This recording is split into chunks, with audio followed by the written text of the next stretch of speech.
Bonjour! Aujourd'hui, un nouvel exercice d'algèbre, ce sont les polynômes d'interpolation de Lagrange. Alors le principe est le suivant, on dispose de n nombres réels distincts, A1, A2, etc., à n, rangés dans l'ordre croissant. On considère les polynômes L1, Ln définis par Li de x, c'est le produit de j égale 1 jusqu'à n des x moins aj sur ai moins aj avec j différent de i. Vous remarquerez que c'est un produit de n-1 termes.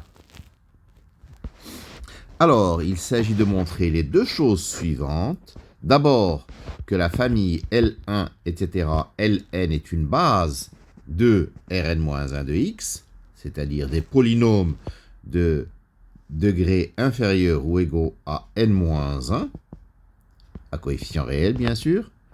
Et deuxièmement, que tout polynôme P se décompose sur cette famille avec des coefficients qui sont les P de AI. Alors, la résolution est la suivante. Nous allons calculer d'abord les LI de AK, selon que K est égal à I ou différent de I. Si K égale I, alors nous avons LI de AI. LI de AI, c'est le produit de J égale 1 jusqu'à N en étant différent de I, de AI moins AJ sur AI moins AJ, c'est-à-dire un produit de 1, ça fait 1. Si K est différent de I, LI de AK, c'est le produit de J égale 1 jusqu'à N en étant différent de I, des AK moins AJ sur AI moins AJ. Alors, puisque K est différent de I, il fait partie des J du produit. Donc, nous allons encore décomposer. C'est le produit de J égale 1 jusqu'à N pour J différent de I et de K, des AK moins AJ sur AI moins AJ, multiplié par le terme du produit quand J vaut K, c'est-à-dire AK moins AK sur AI moins AK, ce qui donne 0.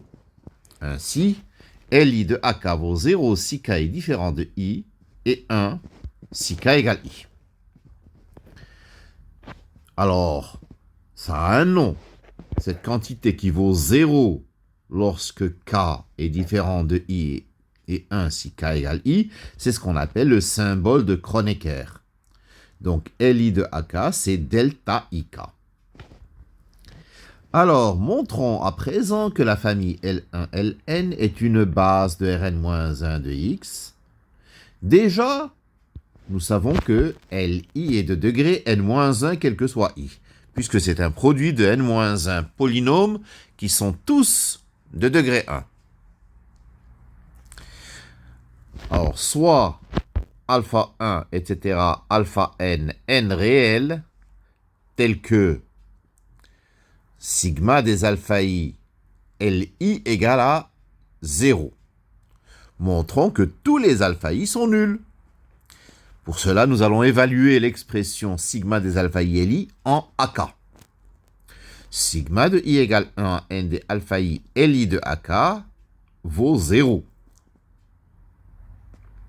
Or, Li de AK, elle vaut 0 si i est différent de K. Ainsi, il ne reste dans la somme qu'un seul terme, celui quand i est égal à K. La somme de i égale 1 à n de alpha i Li de AK égale à 0 se ramène à alpha K Lk de AK égale à 0. C'est-à-dire alpha K égale à 0 puisque Lk de AK vaut 1. Donc alpha K vaut 0 pour tout K de 1n. Et donc la famille L1 Ln est libre. Elle est libre comme elle est constituée de n vecteurs et que la dimension de Rn-1 de x est égale à n, alors c'est une base de Rn-1 de x.